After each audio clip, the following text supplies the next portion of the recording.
এমন খাস লোকের কাছে আপনারা ভোট চাবেন না যাতে আপনাদের বিভ্রান্তিতে পড়তে হয়, সেটাই দেখিয়ে দিলেন নাসির পাটোয়ারি। এই ভিডিওতে অনেক কিছুই থাকছে, সম্পূর্ণ ভিডিওটা দেখেন। এজন্য মির্জা আব্বাস এবারে গালি দিব। শোনা, মির্জা আব্বাস কি করছে এটা ফ্যাক্ট না। ফ্যাক্ট হলো আমরা চাঁদাবাজদের বিরুদ্ধে দাঁড়াইতে চাই। আমরা সন্ত্রাস এবং গণভোটে হায়ের পক্ষে আছেন না? কেন নাই? আমরা চাই পরিবর্তনটা করি। সংবিধান আমার থাকে না, কেন দেবো ভাই? সংবিধান থাকবে, সংবিধানও থাকবে।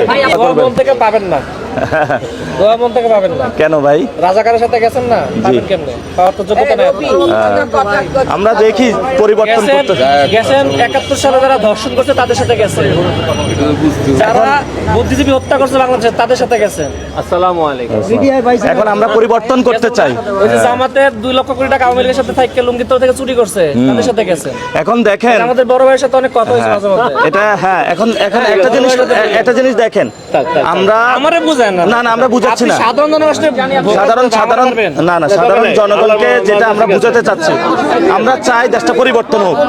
আমরা সব লড়াই বদল মতো একটা রেপুটেড লোক যার বাপ দাদার সম্পত্তি আছে তারে আপনি বলেছেন চাঁদাবাজ। তার নামে কোনো ব্যক্তির বিরুদ্ধে না, আমরা কোনো ব্যক্তির বিরুদ্ধে না। নতুন প্রার্থী হইছে, বাংলাদেশ থেকে পালাই গেছে, নতুন প্রার্থী হইছে। জি ভাই তুমি বয়স ছোট ভাই। জি জি, এই এলাকার লোকদের সাথে মিশবা, চলবা, ঘুরবা, এই জন্য আসছি। এই জন্য মির্জা আব্বাস এবারে গালি দিব। শোনা, মির্জা আব্বাস কি করছে এটা ফ্যাক্ট না। ফ্যাক্ট হলো আমরা চাঁদাবাজদের বিরুদ্ধে দাঁড়াইতে চাই। সন্ত্রাস আমরা বিএনপির কে আব্বাসকে, এটা আমাদের বিষয় না। বিষয় হলো আমরা চাঁদাবাজ, সন্ত্রাস, দুর্নীতি। আপনি এটা রাজি আছেন? আমাদের সাথে একমত। দাঁড়ান, একজন কথা বলেন।